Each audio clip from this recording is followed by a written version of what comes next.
Hi guys! Kumusta? Welcome back to my channel. Namiss ko po kayo. Kumusta po kayo lahat? Maayong adlaw. Sana guys, panoorin niyo ulit yung aking mga vlog. Kasi medyo matagal pa akong nawala. Samahan niyo ulit ako sa aking simpleng luto at gawain dito sa aking munting tahanan.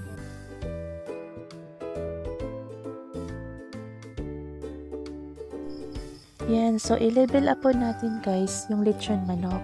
Kasi nung medyo gumaling na ako guys, talagang nag-crave po talaga ako ng chicken. So, ngayon may natira ako sa lechon manok, i-level up natin. So, lagyan natin siya ng sauce at saka ketchup para naman maiba yung kanyang lasa.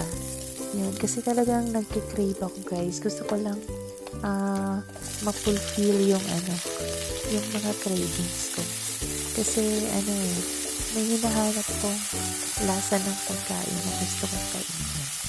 Yan, so ganun pala yung cake pagkatapos mong pagkasa.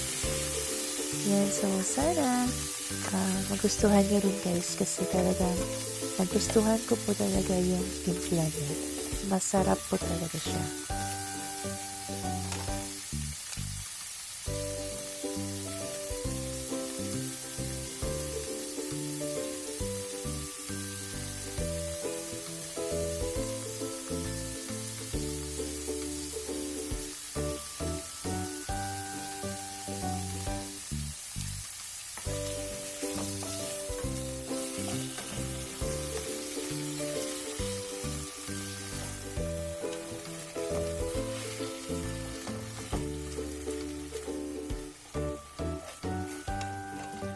Guys, tapos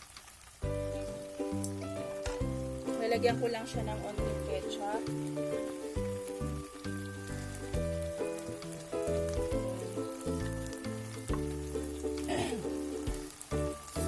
Tsaka yung onti nitong palapa.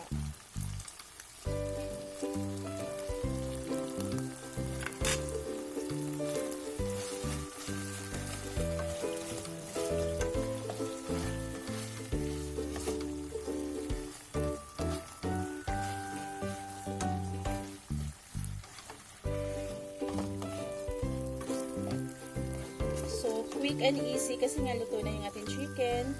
Tapos, ready to eat naman yung ating mga sauces na ginamit. So, basta lang lang siya onte. Masangkot siya lang siya onte. Yan.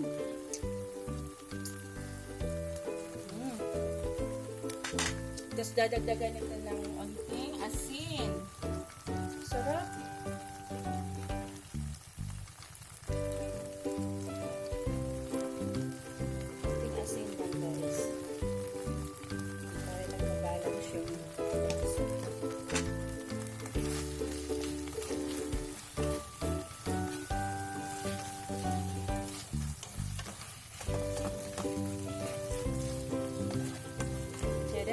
Luto na.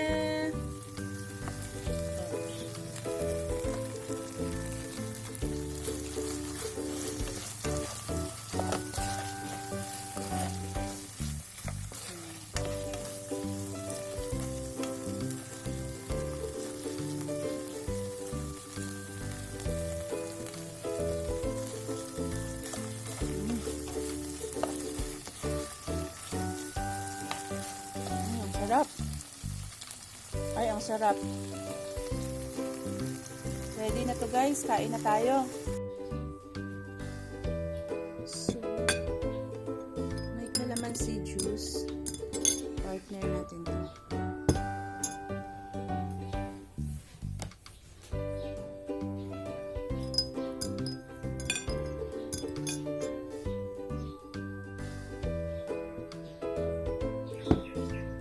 Sarap.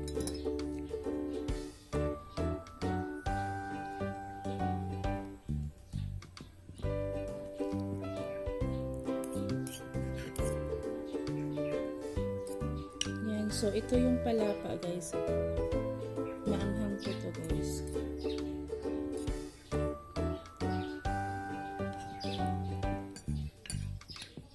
bawal sa akin kasi sobrang anghang, pero nag-crave talaga ako. mm.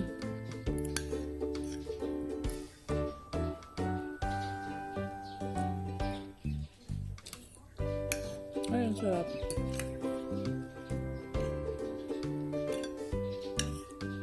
Nanunuot yung sauce sa manok.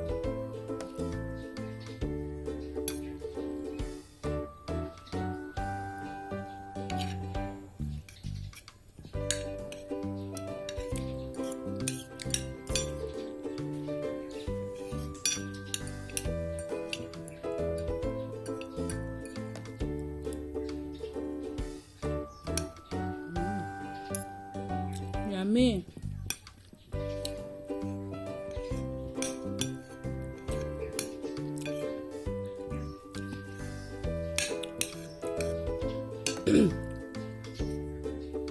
Naiba man lang yung ulam ko guys kasi parang 2 weeks na yata ako na puro isda.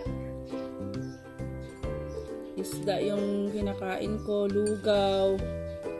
Ayan.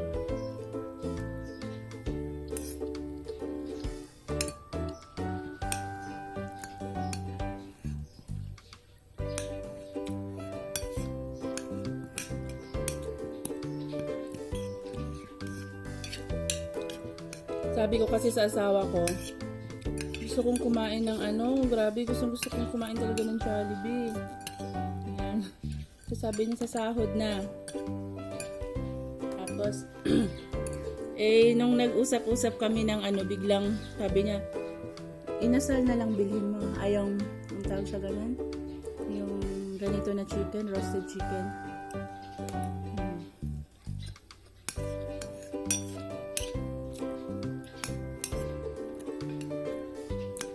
Kasi mas madami pa daw. Meron naman akong binili na yung manok, wings at saka thigh. Pero naghahanap ako nung lasa ba ng yung parang ganun pala yun guys, no? Kapag galing ka sa sakit, tapos sanay kang kumain talaga ng hindi naman lagi-lagi, pero talagang magki-crave ka. May hahanapin talaga yung utak mo ba na gustong isubo ng bunganga mo na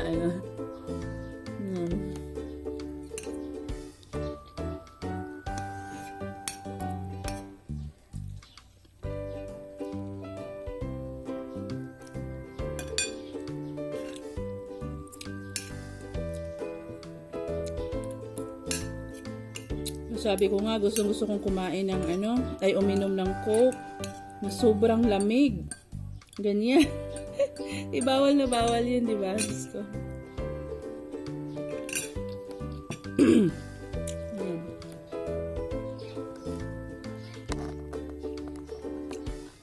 Ay, ang sarap guys.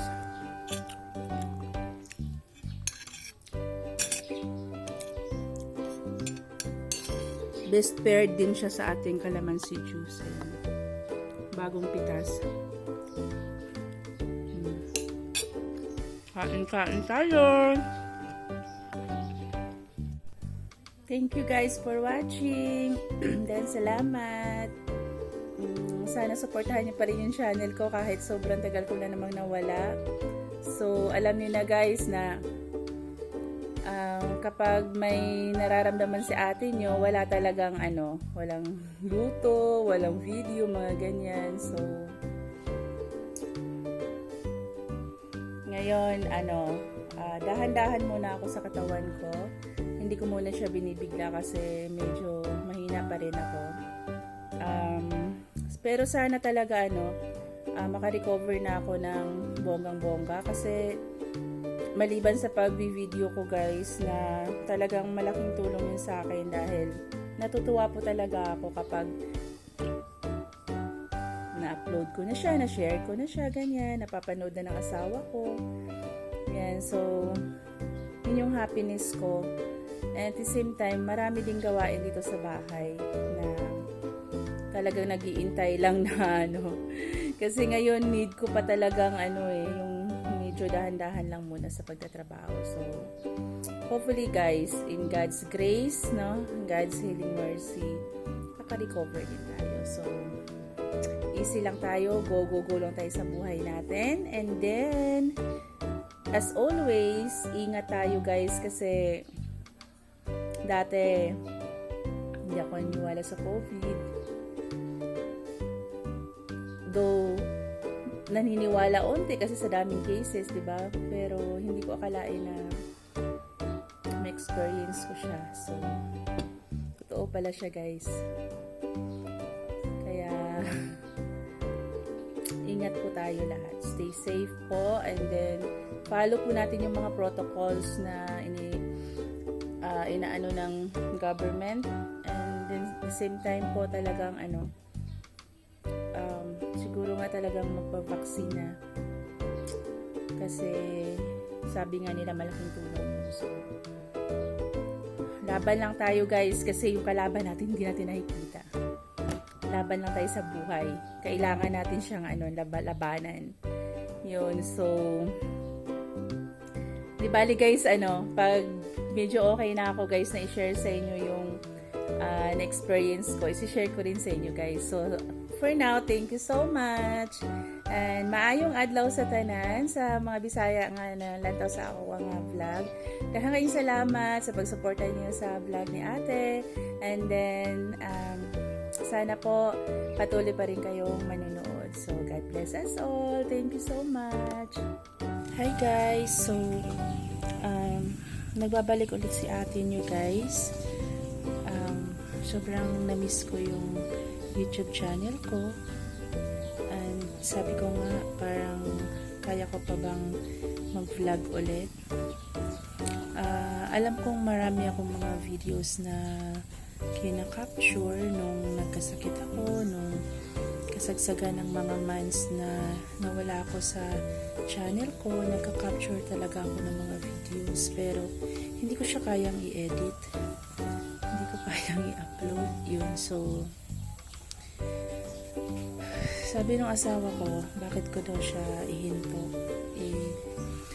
Sayang naman yung happiness na nakukuha ko dun sa channel ko kahit hindi siya kumikita.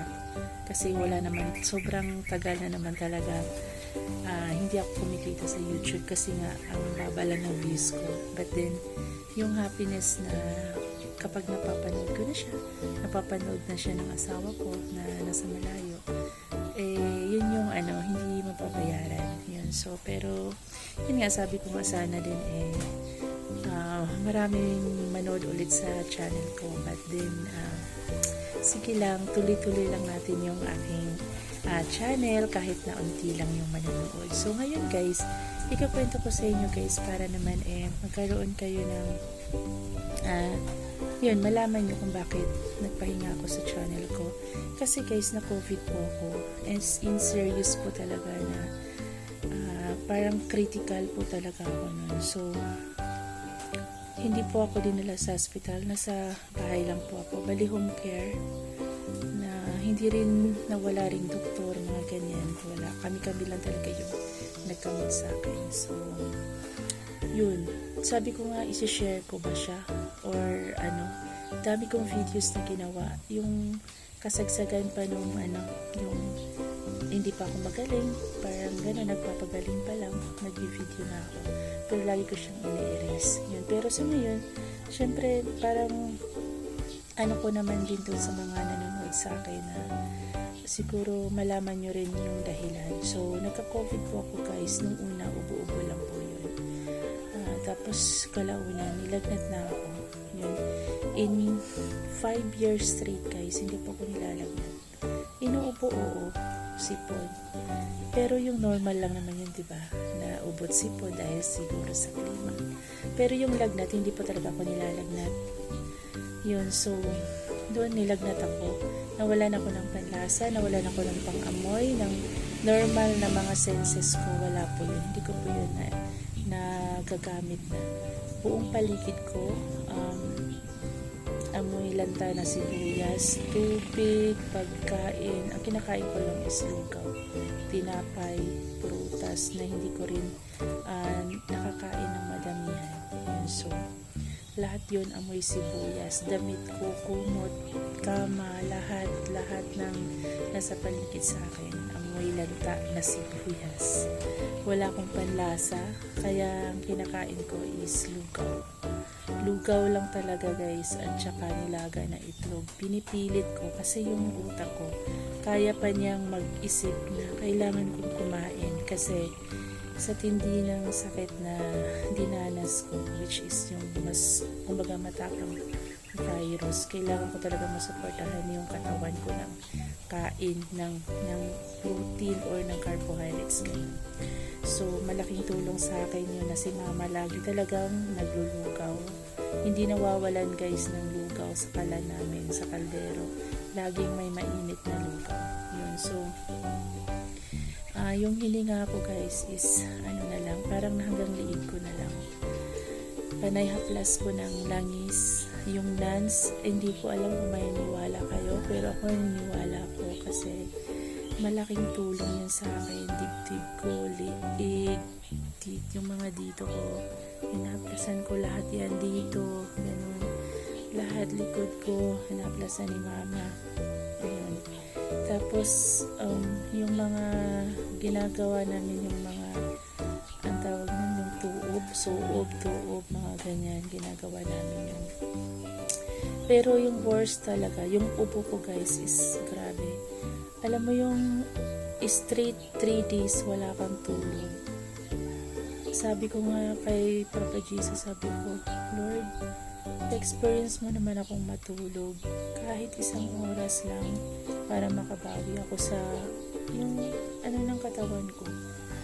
Pero nung binigyan niya ako ng parang pakiramdam ko ilang minuto lang guys na nakaidlip ako, yung nakita ko naman is yung binan ko at saka yung sister-in-law ko na namatay na, diba? Yung matagal nang namatay. Sila yung parang nakangiti sa akin. So parang sabi ko, yun, hindi ko alam kung ano yung ibig sabihin nun ko.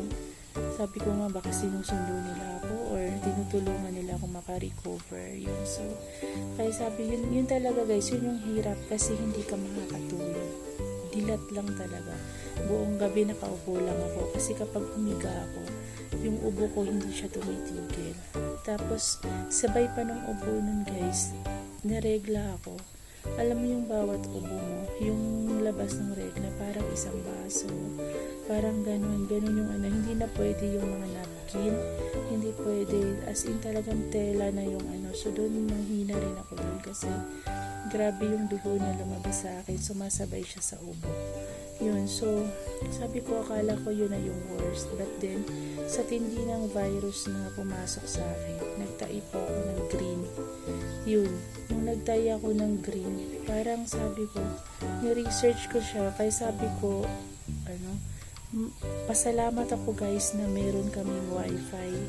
Kasi kung walang wifi, naka-data lang ako, malamang sa malamang talaga guys, wala na ako dito sa harap nyo. Yun, kasi na-research ko ang inano sa akin na kailangan pala kumain ako ng yogurt. Sana ako maghahanap ng yogurt dito sa bayan namin. Diba? Walang ganun kahit nga sa city. Bihira lang yung parang Rustans lang yata yung napakalayo ng city. Sino yung bibili nun para sa akin? So, nag-utos ako dun sa driver na yung lagi kong sinasakyan kapag pupunta ng bayan. Sabi ko, umuwi ka dito na may dala na yogurt. Huwag kang umuwi kung wala kang bitbit. Sabi ko gano'n. So, yun. Hindi yogurt guys. Yung ang tawag nito guys, nakalimutan ko tuloy. Yakult. Kasi di ba rin yun sa tiyan? Nagkaano rin yun ng virus. Yun. So, sa awa ng Diyos, nakabili siya ng Yakult. Ininom ko yun guys. 3 bote. Straight yun. Tapos, di ganun pa rin, nagtatai pa rin ako, nagkaganon. Ang hina-hina ko na habang tumatay ako guys, para magpa-pass out na ako. As in talagang feeling ko talaga, yun yung last na time ko. Kasi talagang feeling ko talaga magpa-pass out. Buti na lang talaga na nakasigaw pa ako ng malakas. Si mama nakahiga na nun sa kwarto nila. Sabi ko, ma, bilisan mo, matumakbo ka. Bigyan niyo ako ng lugaw. Lagi nga kaming may lugaw, di ba guys? So, kumuha siya guys, yung init ng lugaw. Yung isang bowl, yung isang mangkok na ganyan. Hindi ko yun namalayan guys, parang inubos ko lang siya ng 1 minuto. Yun. Tapos umano ako, yung sumigla ulit ako, parang naka-recover ulit ako, yung feeling ko na magpapasok ako. Nawala yun. So talagang nagpasalamat din ako doon na merong ready na na lugaw. Tapos yun, maliban doon, umiinom talaga ako ng nasa right dosage talaga at saka yung oras ng tusiran, mga soul milks, ganyan. Yun lang yung iniinom at saka vitamin C, yun lang. Tapos unti-unti guys, mga after 1 week, magto 2 weeks yun na ganun. Unti-unti na akong nakaka-recover. Tapos yun nga, di syempre kasama ko si mama at saka si papa nandito sa bahay. Si papa, very siya talaga, maselan siya sa mga ganun na sakit-sakit. Hindi namin nahawaan din si papa. So, ang ginawa nun, hindi na namin kaya dito sa bahay namin. So, kailangan talaga siyang makita ng doktor, madala sa doktor, ganun. So, ang ginawa nun is si papa, talagang tinransport siya papunta dun sa kabilang probinsya, dun sa kapatid ko. At least doon, talagang naka-home care pa rin siya, pero meron doktor at saka nurse na sa kanya. Yun. So, ako nung time na yun, medyo okay na yung katawan ko, pero hindi pa ako pwede ng yung mabibigat or yung kahit nga paghuhugas ng pinggan guys, hindi ko kaya. Alam mo yung maghuhugas ka, yung 3 pinggan, 2 pinggan, yung baga ko parang hihingalin ka. Di ba? Sabi ko, grabe, first time in my life na ganun. Alam mo yun, lahat ng first time naranasan ko yung COVID na yun.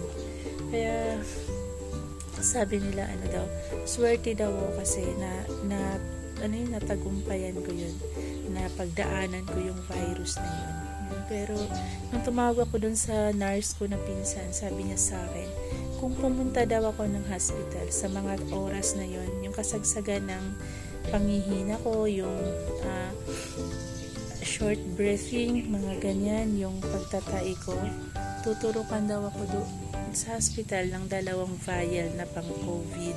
Basta pang ganun. So, it's either makayanan ng katawan ko or mamamaalam na ako. Yun yung sabi niya sa akin. Pero sa tingin niya, yung kondisyon nung sinabi ko sa kanya lahat-lahat, sa tingin niya, sa tingin lang sa experience niya sa hospital, baka daw nag-pass away na ako. Yun yung sabi niya. Kaya maigi rin daw na hindi ako pumunta ng doktor, which is, ako mismo, hindi ko naman yun nire-recommend. Pero, maigi na rin yun na hindi ako pumunta ng doktor guys. Kasi kahit paano dito sa bahay, yung home care, alam mo yun, yung haplas-haplas, yung lugaw, yung mainit na tubig, maligam-gam na tubig na may asin, yung mga, alam mo yun, yung mga serpentina, yung mga dahon, yung mga luya, yung mga ganyan. Hindi mo yun may experience sa hospital.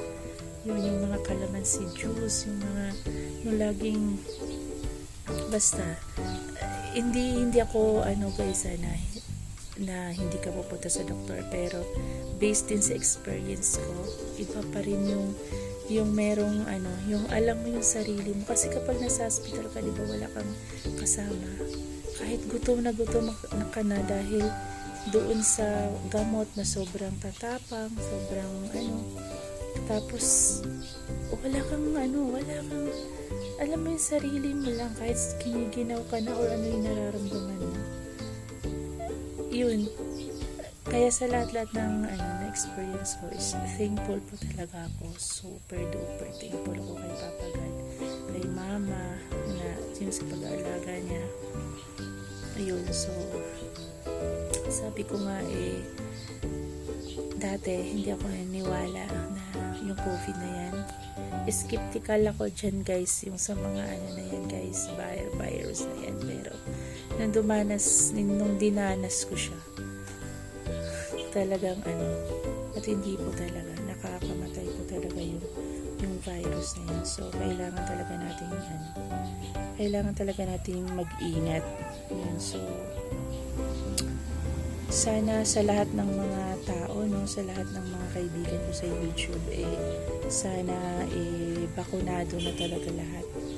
Yun. Para talagang may laban din.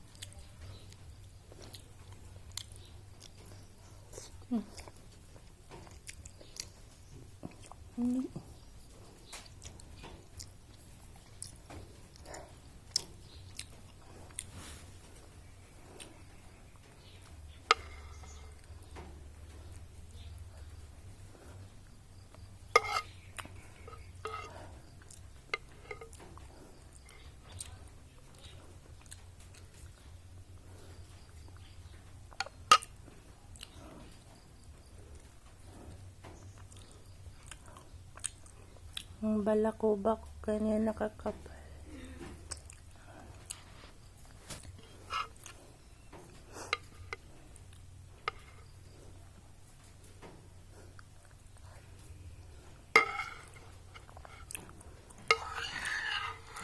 Kahapon maputla ako, ngayon hindi naman daw masyado. Sabi ni mama.